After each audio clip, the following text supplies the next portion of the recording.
네, 시작하겠습니다. 오늘은 산상수훈 11번째 시간입니다. 맛을 잃은 소금은 밖에 버려져야 한다.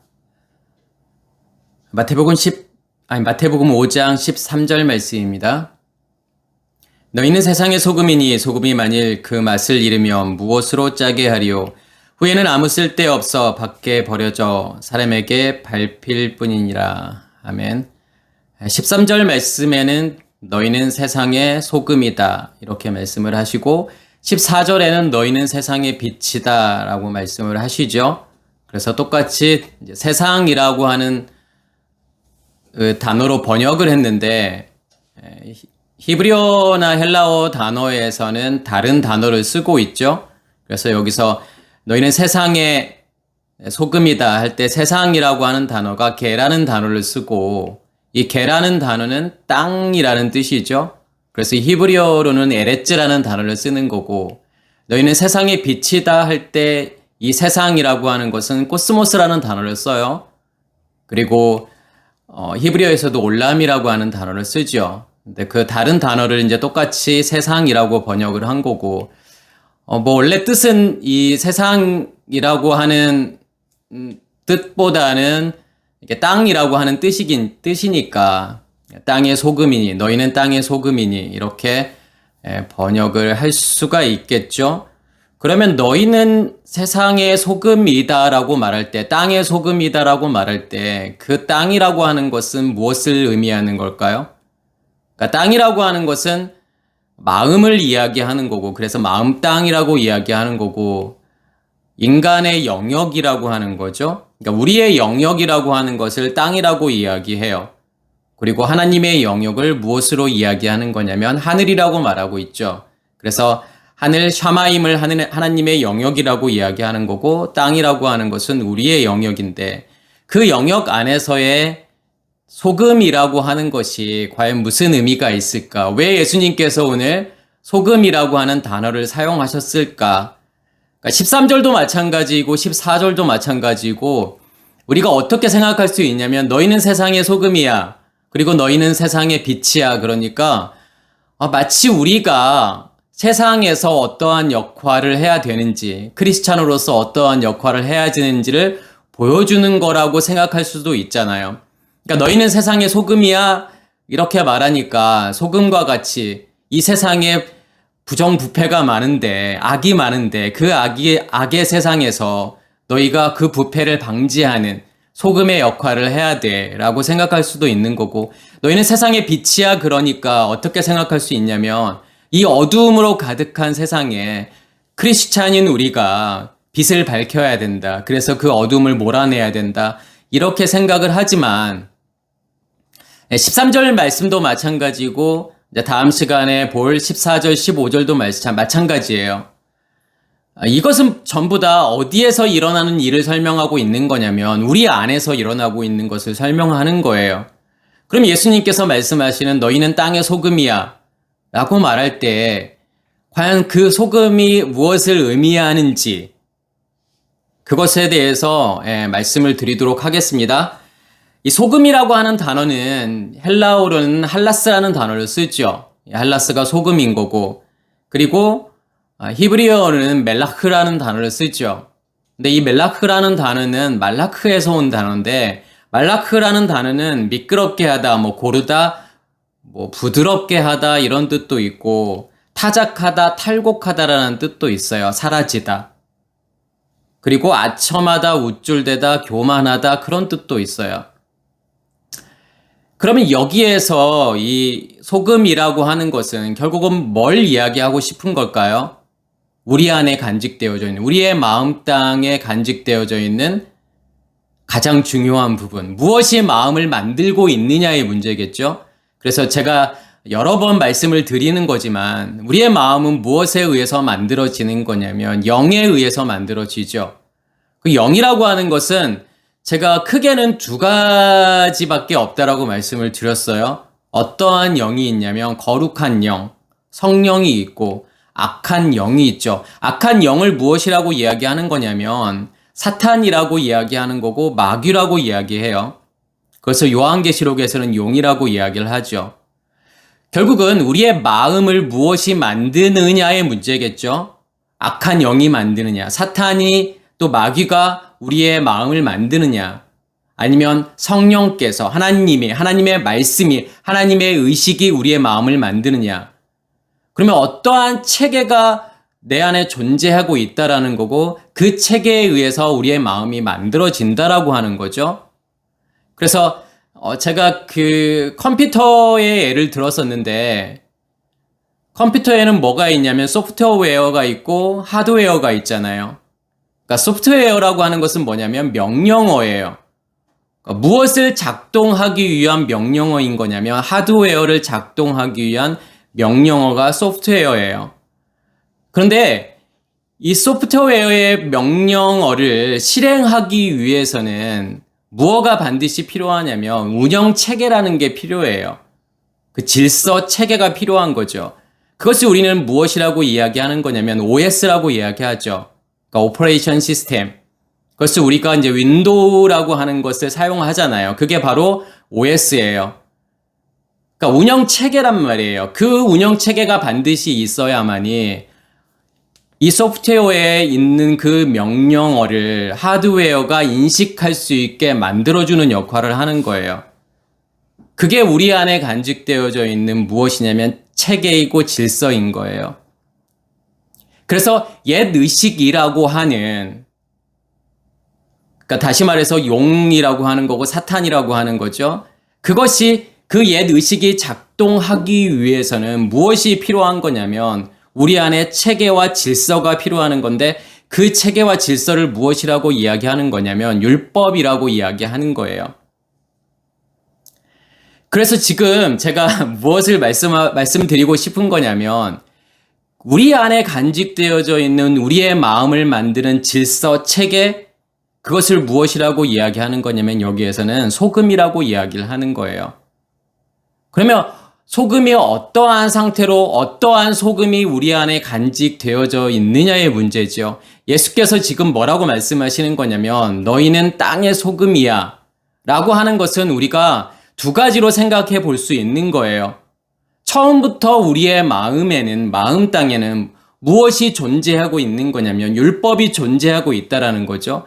그것을 성경은 지금 무엇이라고 이야기하는 거냐면 선악의 지식의 나무라고 이야기하는 거고 선악의 지식의 체계라고 하는 거예요. 그러한 프로그램이 우리 안에 존재하고 있다라는 거예요. 그러한 시스템이 우리 안에 존재하고 있기 때문에 그 프로그램에 의해서, 그 시스템에 의해서 무엇이 만들어지게 되는 거냐면 우리의 감정, 느낌, 생각이라고 하는 것이 만들어진다라는 거죠. 그러면 그 체계를 지금 무엇을 통해서 설명하고 있는 거냐면 소금이라고 하는 걸 통해서 설명하고 있는 거예요. 원래부터 너희 안에는 그 선악의 체계, 그 소금이 존재하고 있는 거야. 그런데 하나님께서 원하시는 것은 뭐냐면 그 체계가 다 무너지고 그 체계를 다 무너뜨리고 어떠한 질서, 어떠한 체계를 우리 안에서 만드시기를 원하시는 거냐면 하나님에 의해서 만들어진 질서, 체계가 존재하기를 원하시는 거고 또 그것에 의해서 우리 안에 간직되어져 있는 옛 의식의 질서, 체계, 율법을 다 없애시겠다라고 하는 거죠. 하나님의 질서, 하나님의 체계를 무엇이라고 성경은 말하고 있는 거냐면 생명나무라고 이야기하고 그것을 예수 그리스도라고 이야기하는 거예요. 예수 그리스도라는 이 단어를 통해서 그것을 설명하고 있다라고 하는 거죠. 그래서 우리가 생각해 봐야 되는 것은 원래 우리 안에는 어떠한 소금이 존재하고 있는 거냐면 어떠한 체계가 존재하고 있는 거냐면 선악의 지식의 체계가 존재하고 있다라는 거예요. 그것을 예수님께서 말씀하시는 거고 그 체계를 누구에 의해서요? 예수 그리스도라고 하는 체계로 바꾸시겠다라는 거죠. 그러면 여기에서의 소금은 누가 될 수밖에 없는 거냐면 예수 그리스도가 될 수밖에 없는 거고 지금 예수께서 소금이라는 걸 통해서 무엇을 설명하시는 거냐면 자기 자신을 설명하시는 거예요. 내가 이 땅에 소금으로 온 거야. 그러니까 무엇을 위해서 소금으로 오신 거죠? 우리 안에 있는 체계를 바꾸기 위해서요. 예수 그리스도가 우리 안에 존재해야만이 무엇으로 존재해야 되는 거냐면 소금으로 소금으로 존재해야만이 우리 안에 가지고 있던 옛 질서 체계를 다 무너뜨리시는 거잖아요. 지금 그것을 소금이라고 이야기하는 거고, 우리가 이 소금이라고 하는 단어를 생각할 때 뭐가 제일 먼저 생각이 날까요? 창세기에서요. 창세기 19장에 보면 소금 기둥이라는 단어가 나오죠. 그러면 소금 기둥 하면 떠오르는 인물은 누구냐면 롯이 생각나죠. 그리고 롯의 아내. 왜냐하면 소돔과 고모라를 하나님께서 심판하실 때 누가 지금 소돔과 고모라에서 나오게 되는 거냐면 롯이 나오고 롯의 아내와 두 딸이 나오게 되잖아요. 근데 롯의 아내는 뒤를 돌아봤기 때문에 무엇이 된 거냐면 소금 기둥이 되었죠. 그래서 창세기 19장 26절에 보면은 롯의 아내는 뒤를 돌아보았으므로 소금 기둥이 되었더라. 그러면 우리가 이 말씀을 이해하기 위해서 소금 기둥이라고 하는 것이 무엇인지를 이해하기 위해서는 먼저는 무엇을 이해하셔야 되는 거냐면 소돔이라고 하는 것과 고모라라고 하는 것은 무엇을 말하고 있는 걸까? 그리고 롯이라고 하는 인물, 그러니까 성경에서의 수많은 인물들은 그 이름들은 단순하게 그냥 우리가 생각하는 아무 의미 없는 이름을 이야기하는 것이 아니라 무엇인가를 설명하기 위해서 반드시 그 이름이 사용되었다라고 하는 거예요. 그러니까 롯도 마찬가지죠. 그리고 롯이 소돔과 고모라에서 나와서 두 아들을 낳게 되잖아요. 두 아들의 이름은 모압과 암몬이죠. 그러니까 이러한 전체적인 것들을 이해하셔야만이 무엇을 이해할 수 있는 거냐면 소금 기둥이라고 하는 것이 무엇인지를 이해할 수 있다라는 뜻이에요. 먼저는 소돔과 고모라인데 소돔이라고 하는 뜻은 무슨 뜻이냐면 그러니까 버닝이라는 뜻이에요. 불에 탄다라는 뜻이죠. 그러면 불에 탄다라고 하는 것을 생각할 때 우리가 어떠한 생각이 드냐면 그러니까 불에 탄다라고 하는 것은 제사를 의미하는 거예요. 그러니까 제사라고 하는 것은 결국은 무엇을 의미하는 거냐면 살인을 의미하는 거고 뭔가를 죽이는 거죠.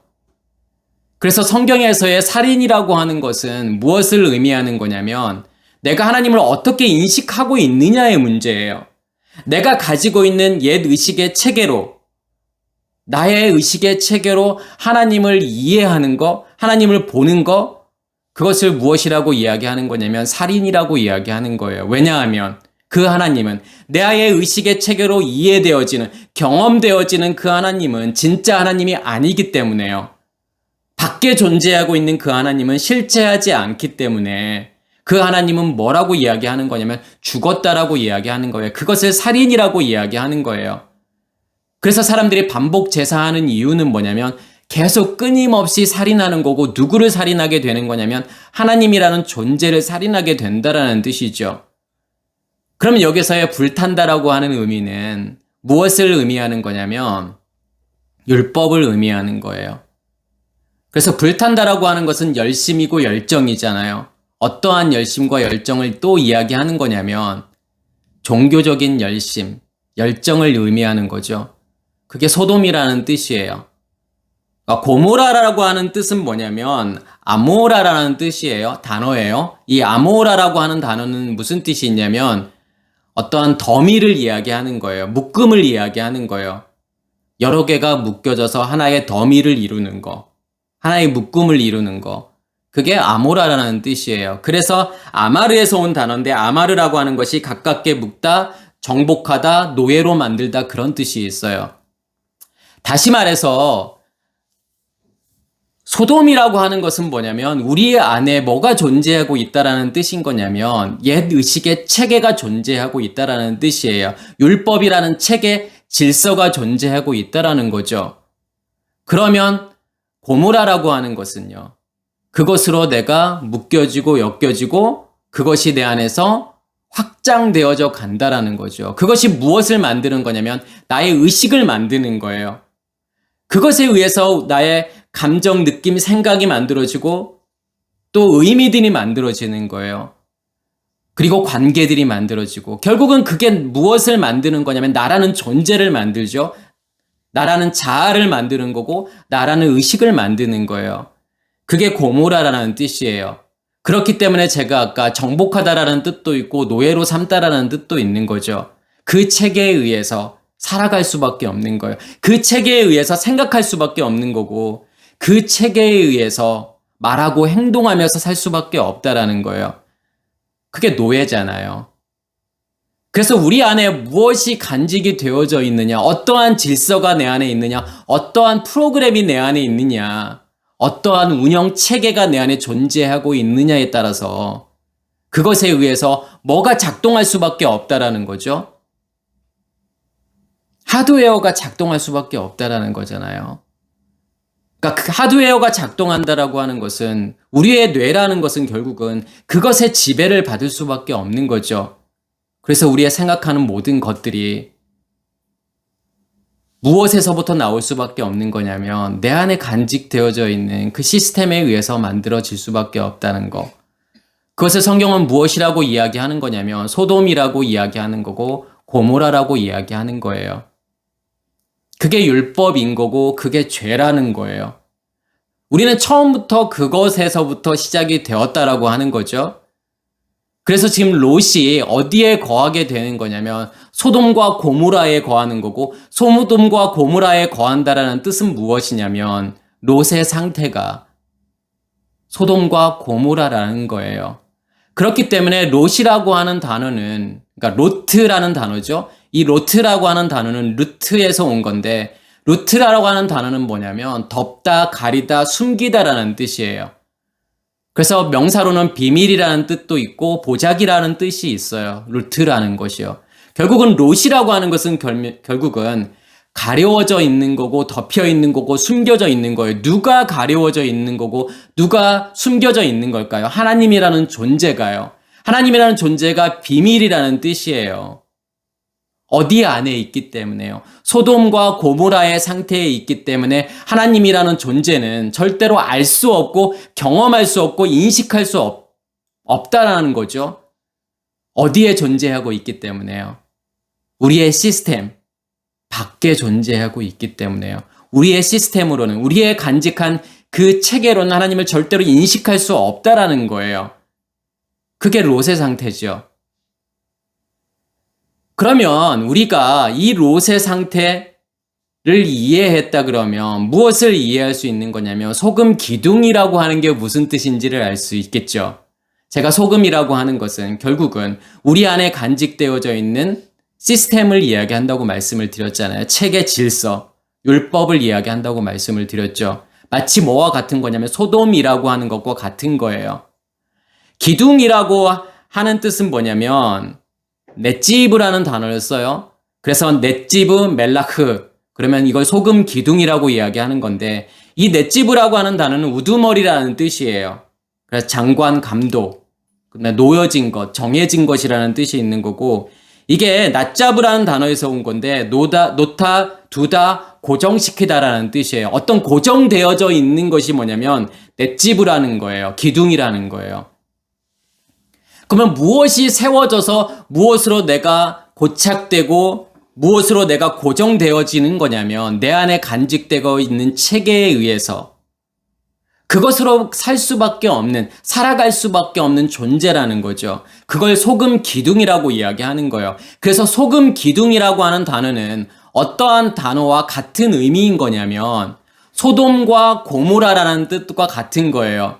소돔이라고 하는 것이 소금이라고 하는 단어와 같은 의미라고 한다면 이 고모라라고 하는 이 단어와 무엇이 같은 거냐면 기둥이라고 하는 게 같은 거예요. 결국은요. 소금 기둥이라고 하는 것은 한마디로 이야기하면 소돔과 고모라라고 이야기할 수 있죠. 그래서 지금 롯이 소돔과 고모라를 나오게 되잖아요. 하나님께서는 어디로 가라고 말하죠? 롯과 그 두 딸에게 어디로 가라고 말씀을 하시는 거냐면 하르 산으로 가라고 말씀을 하신단 말이에요. 그렇지만 롯은 어디에 머물게 되는 거냐면 이르 도시에 머물게 되죠. 그러니까 하르라고 하는 것은 하나님이 임재하고 있는 곳을 하르라고 이야기하는 거예요. 거기는 성전이 있는 곳이고요.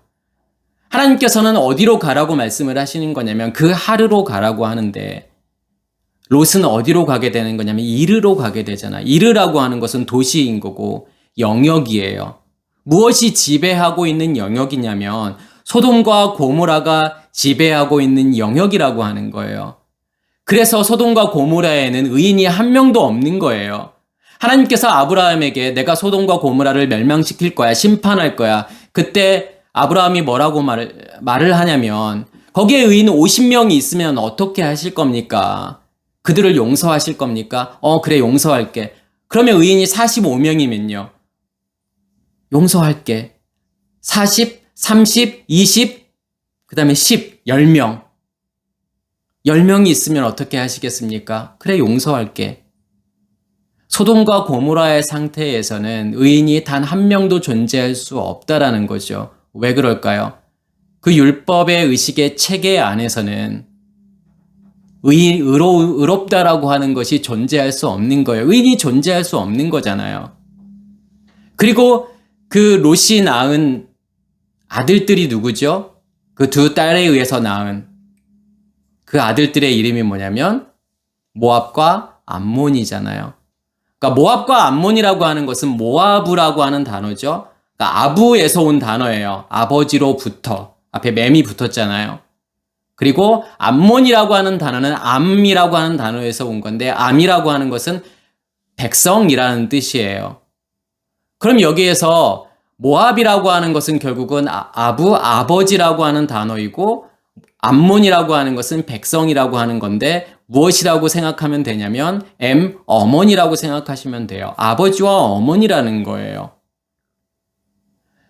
그 말은 무슨 말이냐면 지금 롯의 아내가 뒤를 돌아봐서 소금 기둥이 되었다라고 하는 것은 어디에서 벗어나지 못하고 있는 걸까요?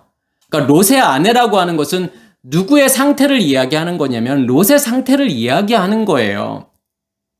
그러니까 롯이라고 하는 존재는 왜요? 아까 비밀이고 가려워져 있기 때문에 하나님이라는 존재가 비밀이기 때문에 어디에서 벗어날 수 없는 거냐면 소돔과 고모라에서 벗어날 수 없다라는 거예요. 절대로 벗어날 수 없다라고 하는 거예요.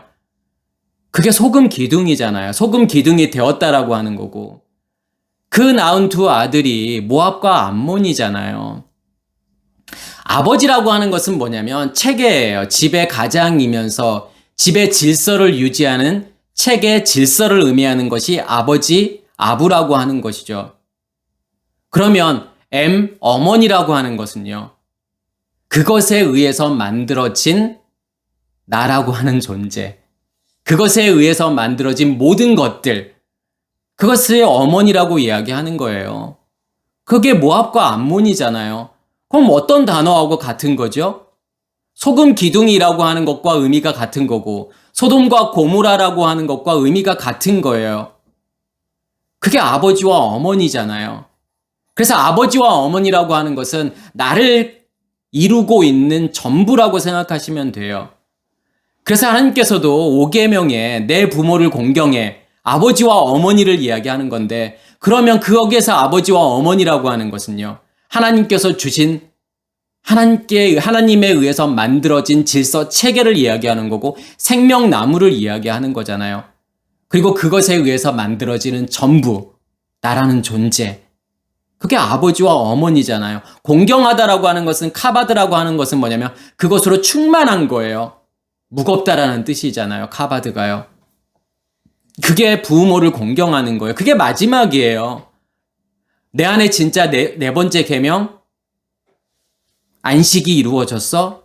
그 앞에 살인과 간음과 도둑질이 해결이 되고 너희 안에서 진정한 안식이 이루어졌으면 아버지와 어머니로 너희 안에 충만하게 채워져 있는 거야. 그게 부모를 공경하는 거야 라고 말씀하시는 거예요. 그것이 아니라 하나님에 의해서 만들어진 아버지와 어머니가 아니라 누구에 의해서 만들어진 용이라고 하는 사탄, 마귀라는 그 옛 의식에 의해서 만들어진 체계 질서, 그 모든 것들을 또한 무엇이라고 이야기하는 거냐면 아버지와 어머니라고 이야기하는 거예요. 그래서 아브라함에게도 하나님께서 뭐라고 말씀하시는 거냐면 내 친척 본토 아버지의 집을 떠나라고 말씀하시는 거예요. 그 체계에서 벗어나야 해. 그런데 롯은 절대로 그 체계에서 벗어날 수 없다라고 하는 거예요. 결국은 소돔과 고모라가 어떠한 형태로 바뀌게 되는 거냐면 모압과 암몬으로 바뀌게 되는 거예요. 여기에서도 소금이라고 하는 것은 체계 질서를 이야기하는 거잖아요. 민수기 18장 19절에 보면 이스라엘 자손이 여호와께 거제로 드리는 모든 성물은 내가 영원한 몫의 음식으로 너와 내 자녀에게 주노니 이는 여호와 앞에 너와 내 후손에게 영원한 소금 언약이니라. 여기서 소금 언약이라는 단어가 나오죠. 영원한 소금 언약. 그럼 여기에서 말하는 영원한 소금 언약이라고 하는 게 지금 뭘 이야기하는 걸까요? 거제라고 하는 건 뭐냐면 들어 올려 바친 재물을 거제라고 이야기하는 거예요. 왜냐하면 이 테루마라고 하는 단어는 이 거제라는 뜻이죠. 이 테루마라고 하는 단어는 룸에서 온 단어이기 때문에요. 룸이라고 하는 단어는 어떤 뜻이냐면 높다라는 거예요. 자라다, 성장하다. 이게 거제예요. 그러면 거제라고 하는 것은 뭐죠? 뭘 드리는 게 거제일까요? 뭔가를 들어 올려서 하나님께 드리는 게 그게 거제일까요? 무엇으로 내가 자라나야 되는 거죠?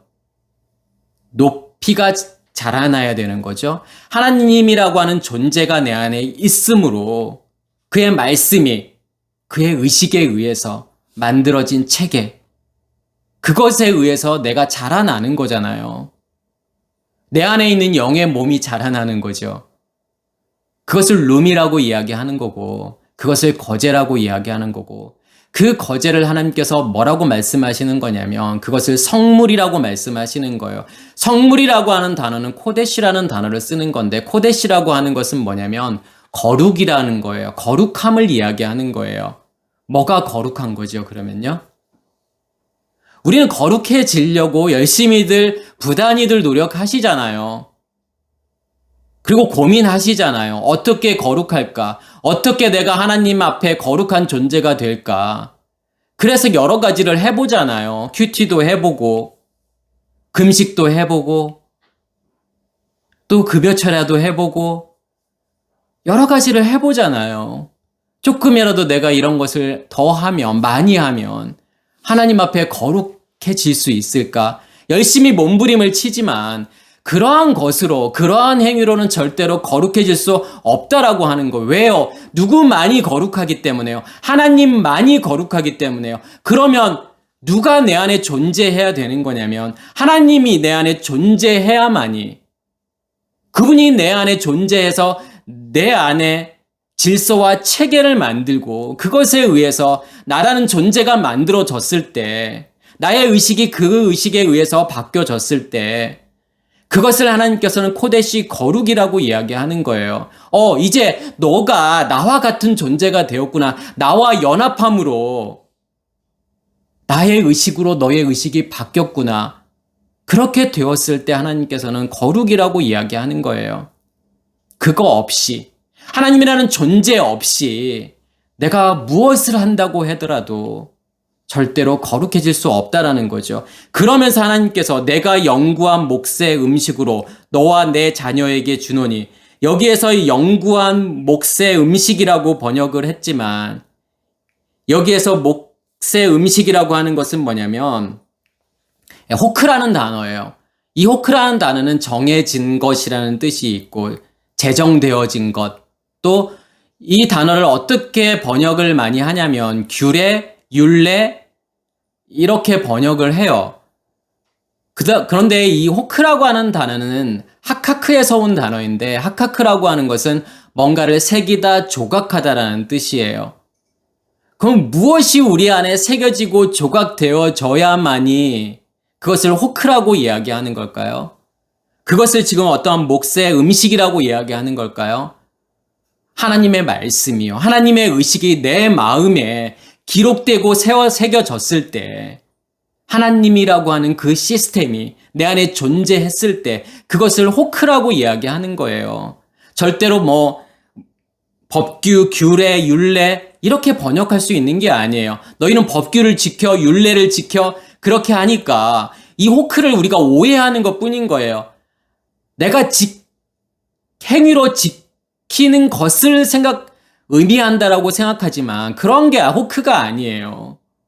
하나님이 일방적으로 내 안에 들어오셔서 내 마음에 자기의 것을 새기시는 거예요. 의식을 바꾸시는 거예요. 그리고 올람 영원하다는 거예요. 그것이 새겨져서 그것에 의해서 내 의식이 바뀌어졌을 때 하나님의 의식으로 살게 되었을 때 그것을 무엇이라고 이야기하는 거냐면 올람 영원이라고 이야기하는 거예요. 그게 하나님께서 내 안에 영원히 존재하는 거예요. 그게 영원을 산다라고 이야기하는 거예요. 그것을 또 뭐라고 이야기하는 거냐면 이는 여호와 앞에 너와 내 후손에게 영원한 소금 언약이라고 말씀을 하시잖아요. 소금이라고 하는 것은 제가 말씀을 드렸던 것처럼 멜라흐 질서 체계예요. 무엇이 만들어 놓은요? 그 호크가 만들어 놓은 하나님이 직접 새기고 조각한 그 호크, 그것을 무엇이라고 이야기하는 거냐면 소금이라고 이야기하는 거잖아요. 그러면 브리트, 언약이라고 하는 것은요. 언약이라고 하는 것은 잘라내다라는 뜻이에요. 무엇을 잘라내는 걸까요? 우리 안에 간직되어져 있는 소돔과 고모라요. 소금 기둥이요. 모압과 암몬이요. 우리 안에 간직되어져 있는 율법이잖아요. 그게요. 선악의 지식의 나무잖아요. 그것을 다 없애는 거예요. 제거하는 거예요. 잘라내는 거예요. 그것을 성경은 무엇이라고 이야기하는 거냐면 브리트 언약이라고 이야기하는 거예요. 내가 하나님과 언약을 맺었다? 내 안에 새 언약이 존재한다라고 하는 것은요. 하나님이 내 안에 존재한다라는 거죠. 예수 그리스도께서 내 안에 존재한다라고 하는 거예요. 그게 생명나무잖아요. 그것에 의해서요. 그 옛것을요.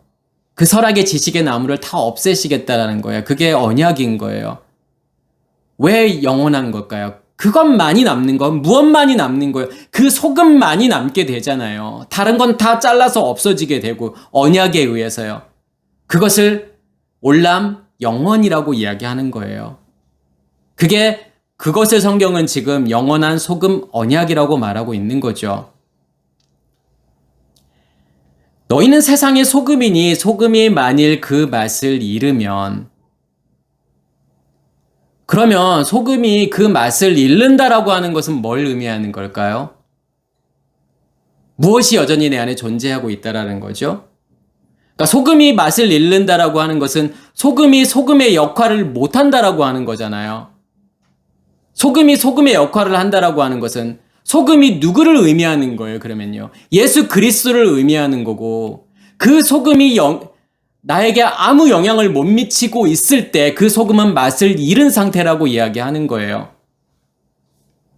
다시 말해서 누가 내 안에 계시지 않는다라고 하는 거죠? 예수 그리스도가 내 안에 계시지 않는다라고 하는 거잖아요. 밖에 있는 존재, 그 예수를 내가 무엇으로 보고 있는 거예요? 율법으로 보고 있기 때문에 그 예수는 어떻게 되지 않는 거냐면 나와 함께 십자가의 죽음을 죽을 수 없다라고 하는 거예요. 소금이 맛을 잃지 않기 위해서, 소금이 제 맛을 내기 위해서, 소금이 소금의 역할을 하기 위해서는 어떻게 되어야 되는 거냐면 나와 함께 십자가에 죽어야 돼. 그 소금으로 오신 그 예수는 나와 함께 십자가의 죽음을 죽어서 그 생명이 어디 안에 간직이 되어야 되는 거죠? 우리 안에 간직이 되어야만이 소금이 우리 안에 존재하는 거고 소금이 소금으로서의 역할을 하게 된다는 뜻이에요. 우리 몸에 있어서 소금이라고 하는 것은, 이 나트륨이라고 하는 것은 정말 중요하죠. 소금이 결정체로 있다라고 하는 것은 염화나트륨으로 존재하고 있는 거잖아요. 그게 NaCl이잖아요. 그 NaCl로 존재하고 있는 그 소금이 어떻게 되어야 되는 거냐면 물에 녹아져야 돼요. 용해되어져야 돼요. 그래야만이 그 나트륨이 우리 몸에 영향을 미치는 거예요. 이 나트륨이라고 하는 것은 우리 몸 전체의 신진대사에 다 관여를 해요. 소화액을 만드는 데도 관여하고요. 신경 전달 물질을 만드는 데도 관여하고 우리 안에 수분 양을 조절하는 데도 관여를 해요. 수분 양을 조절한다는 것은 무엇과 관련이 있는 거냐면 우리 안에 체온을 유지하는 것에도 소금이 역할을 한다는 거예요. 나트륨이 역할을 하는 거예요. 그래서 나트륨은 뭐냐면 필수 미네랄이에요. 필수 영양요소예요. 반드시 우리 안에 있어야 되는 미네랄이라는 뜻이에요. 그 나트륨이 우리 안에 없으면요, 우리 몸은 어떻게 되냐면 전혀 기능을 하지 못해요. 우리의 몸이 완전히 셧다운 되는 거예요. 마치 이게 자동차에서는 뭐가 방전되는 거하고 똑같은 거냐면 배터리가 방전된 거하고 똑같은 거예요. 그러면 자동차에 기름이 아무리 많이 있어도 자동차는 움직여지지가 않잖아요. 그게 소금이라고 하는 거예요. 그 예수가 밖에 존재하고 있으면 그것은 맛을 잃은 상태라는 거예요. 그 예수는 반드시 너와 함께 십자가에 죽어야 되는 거야. 그리고 그 생명이 너희 안에 심겨져야 돼. 생명이 심겨졌다라고 하는 것은 그 빛을 내 안에 간직하는 거잖아요. 첫째 날에 요미 시작이 되는 거예요. 우리 안에서 뭐가 타오르게 되는 거냐면 불이 타오르게 되는 거예요. 생명이 있는 거예요. 그게 생명이라고 이야기하는 거고 그것에 의해서 우리의 몸이 작동을 하는 거예요. 우리의 몸이 움직이는 거예요. 그렇지 않으면요. 그 예수가 여전히 밖에 존재하고 있으면 그 예수는 율법이에요. 그 예수는 나아시로 그러니까 뱀으로 존재하는 거고 다른 신으로 존재하는 거고 우상으로 존재할 수밖에 없다라는 거예요. 그러면요. 우리는 살아있어도 살아있는 게 아니라는 거죠. 죽어있는 것과 똑같은 거예요. 그 예수가 내 안에 들어와서 그 소금의 역할을 하지 않으면 그렇게 된다라고 하는 거예요. 그만큼 소금이라고 하는 게 중요한 거예요. 그래서 우리가 음식에다가 반드시 무엇을 넣게 되는 거냐면 소금을 넣게 돼요. 그 이유는 뭐냐면 우리의 몸이라고 하는 것이 어떻게 진화를 하는 거냐면 반드시 소금이 필요하잖아요. 그러면 소금을 얻기 위해서 진화가 되는 거예요. 소금을 얻으려면, 그러니까 사람으로 하여금 소금을 먹게 하려면 음식에다가 반드시 소금이 들어가게 만들어야 되잖아요. 그래서 소금이 안 들어간 음식은 우리의 뇌는 어떻게 인식을 하게 되는 거냐면 맛이 없다라고 인식하는 거예요. 소금이 들어가야만이 이건 맛있는 음식이야 라고 뇌가 인식하는 거예요. 실제로도요. 소금이 들어가지 않는 것은 음식들은 맛이 없잖아요.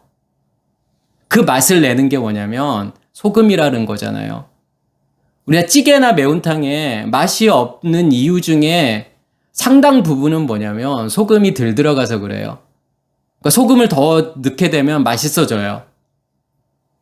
여기에서도 맛을 잃다라고 하는 단어가 그러니까 모라이노라는 단어를 쓰지요. 이 모라이노라는 단어는 어리석게 만들다라는 뜻이고 무의미하게 만들다, 맛을 잃다 이런 뜻이에요. 그래서 이 단어가 어디에서 온 거냐면 미스테리온이라는 단어에서 왔죠. 미스테리온이라고 하는 것은 비밀이라는 뜻이에요. 아까 제가 어디에서 또 비슷한 걸 말씀을 드렸죠? 롯이라는 뜻도 덮다, 가리다라는 뜻이 있고 이게 비밀이라는 뜻이 있다고 말씀을 드렸잖아요. 여기에서도요. 맛을 잃다라고 하는 것은 어리석게 되는 거고 무의미하게 된다라는 거죠. 누가 무의미한 상태, 무가치한 상태로 되는 거냐면 예수라는 존재가요. 하나님이라는 존재가요. 왜요? 그 하나님은 여전히 밖에 존재하고 있기 때문에요. 내 안에 존재하지 않기 때문에요. 그 하나님은 나에게는 무의미한 존재고 가치 없는 존재예요. 그게 맛을 잃다라고 하는 거고 그래서 로마서 1장 22절에는 스스로 지혜 있다 하나 어리석게 되어 이 어리석게 된다라고 하는 단어가 모라이노라는 단어가 쓰인 거예요. 그러면 여기서의 어리석다라고 하는 것은 지금 뭘 이야기하고 싶은 거냐면 이게 지금 22절 말씀이잖아요. 20절, 21절에는 어떤 내용이 나오냐면 창세로부터 그의 보이지 아니하는 것들 곧 그의 영원하신 능력과 신성이 그가 만드신 만물에 분명히 보여 알려졌나니 그러므로 그들이 핑계하지 못할지니라.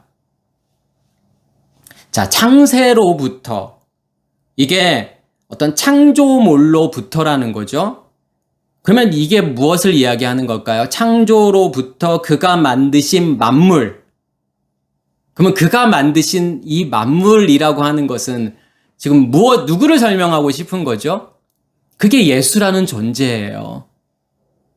그래서 우리가 그 예수라는 존재를 통해서 무엇을 보실 수 있으셔야 될까요? 복음이 무엇인지를 보셔야 돼요. 예수의 삶이라고 하는 걸 통해서 복음이 무엇인지를 설명하고 있는 거예요. 예수의 탄생과 그 다음에 세례와 죽음과 부활과 떠나가심과 다시 오심이라고 하는 걸 통해서 우리가 가야 되는 믿음의 길이라고 하는 것이 무엇인지를 보여주는 거고, 그것을 이해하셔야만이 무엇을 이해할 수 있는 거냐면 창세기에 나오는 7날의 창조를 이해할 수 있어요. 그래서 7날의 창조라고 하는 것은 단순히 하나님께서 이 세상의 모든 자연 만물들, 이러한 물질 세계를 만들었다가 아니라 우리 안에 하나님의 나라를 만드시겠다라고 하는 거죠. 천국을 만드시겠다라고 하는 거예요. 그것을 누구를 통해서 보여주시는 거예요. 예수 그리스도를 통해서 보여주시는 거예요. 그래서 여기에서의 만물이라고 하는 단어는 누구를 이야기하는 거냐면 그 예수를 이야기하는 거예요. 내가 그 예수를 통해서 다 보여줬잖아.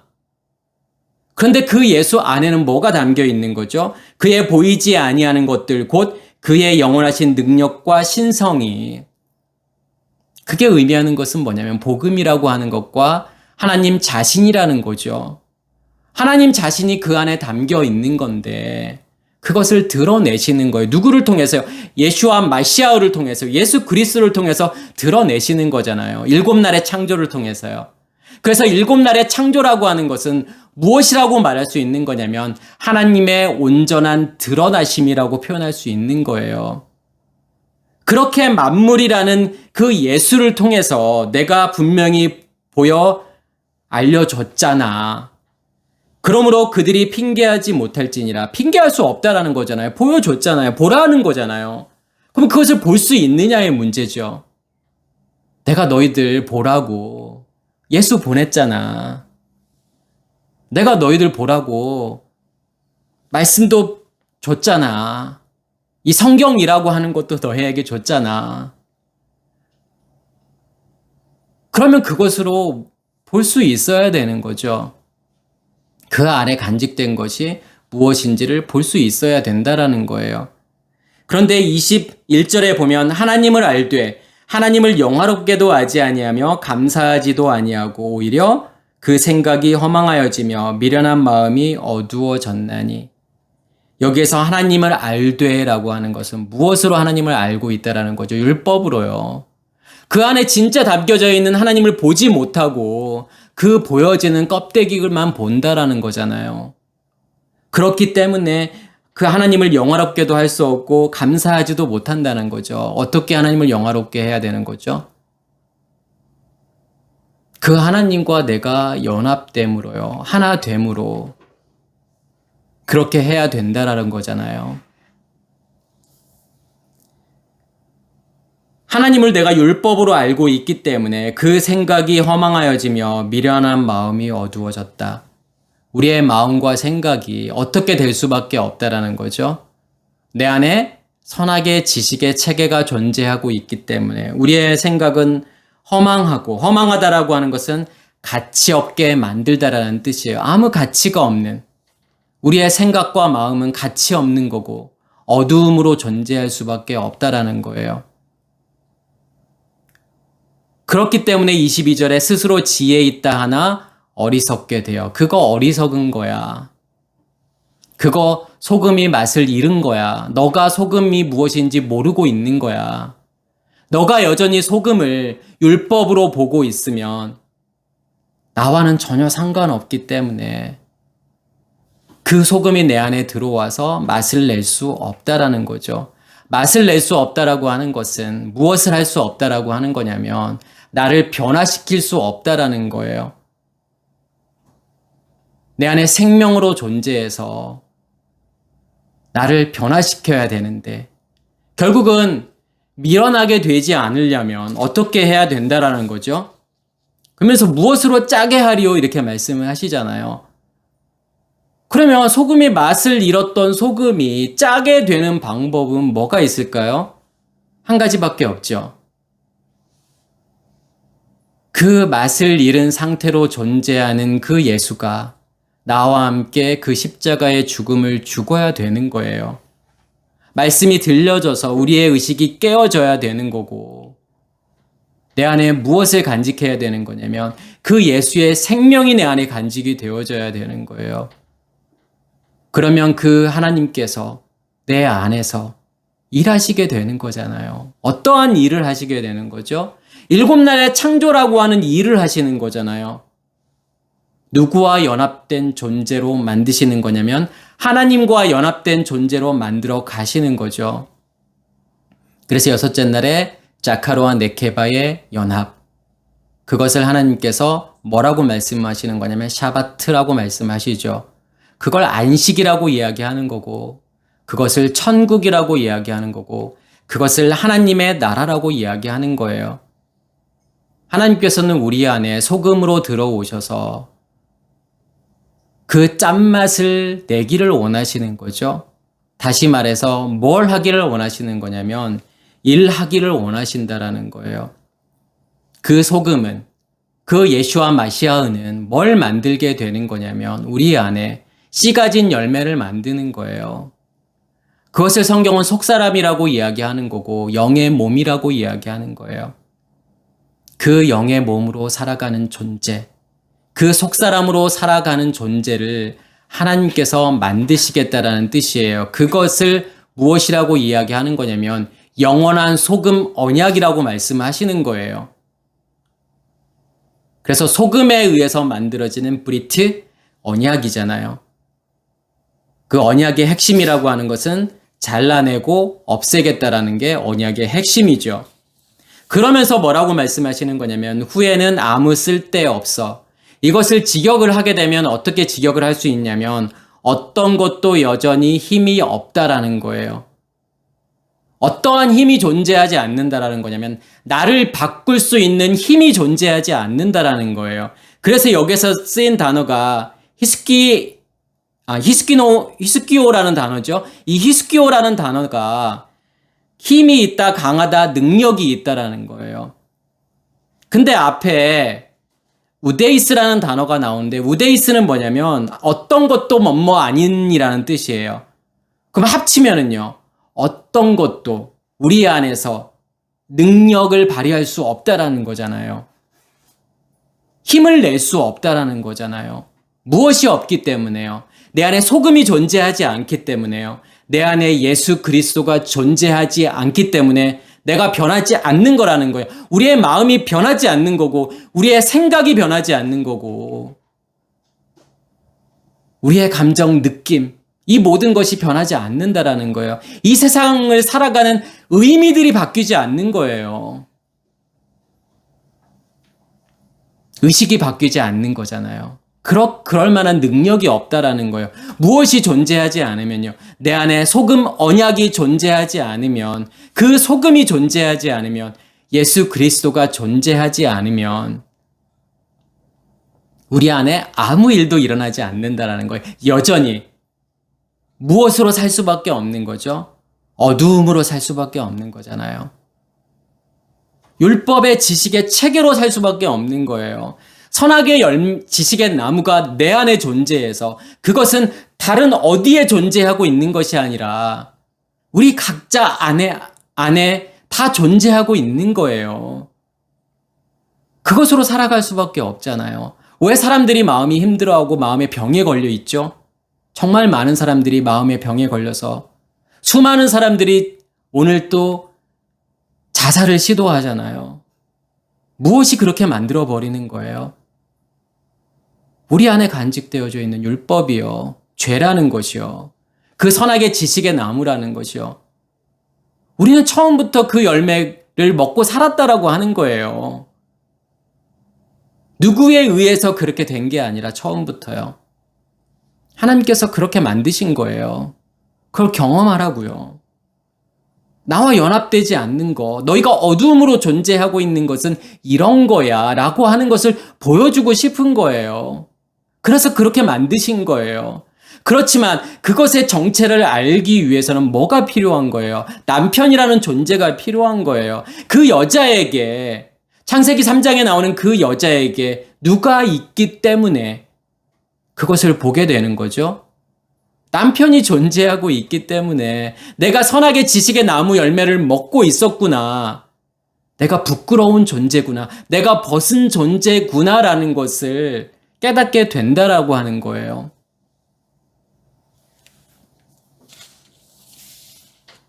그러면서 다만 밖에 버려져 사람들에게 밟힐 뿐이니라. 자, 이 말은 무엇을 이야기하는 거냐면 반드시 맛을 잃은 소금은, 그럼 맛을 잃은 소금이라고 하는 것은 먼저는 예수잖아요. 그 예수라는 존재. 그 존재는 어떻게 되냐면 밖에 버려지고 사람들에게 밟혀야 되는 거예요. 그걸 십자가라고 이야기를 하죠. 십자가에 죽어야 된다라고 말씀하시는 거예요. 우리 안에 맛을 잃은 소금이 존재한다면, 너희 안에 짠맛이 존재하지 않은, 짠맛을 낼 수 없는 그 율법이라고 하는 그 소금이 너희 안에 존재하고 있어? 그러면 그 소금은 반드시 버려져야 돼. 밟혀야 돼. 어디에서요?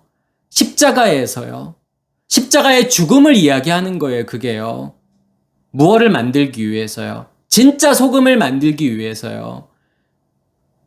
진짜 하나님께서 만드신 마음 땅에 존재하고 있는 그 소금을 만들기 위해서요. 하나님과 연합된 존재, 그것을 만들기 위해서 밖에 버려져야 되는 거고 밟혀야 되는 거예요. 예수께서 그렇게 하셨던 것처럼요. 제가 그 소금이라는 단어가 이제 오늘 본문 말씀과 5장 13절 말씀과 비슷한 본문들이 마가복음에도 나오고 누가복음에도 나오죠. 제가 그것만 말씀을 드리고 마치도록 하겠습니다. 먼저 누가복음 14장 34절 35절에는 소금이 좋은 것이나 소금도 그 맛을 잃으면 무엇으로 짜게 하리요? 땅에도 거름에도 쓸데없어 내다 버리느니라. 들을 귀 있는 자는 들을지어다 하시니라.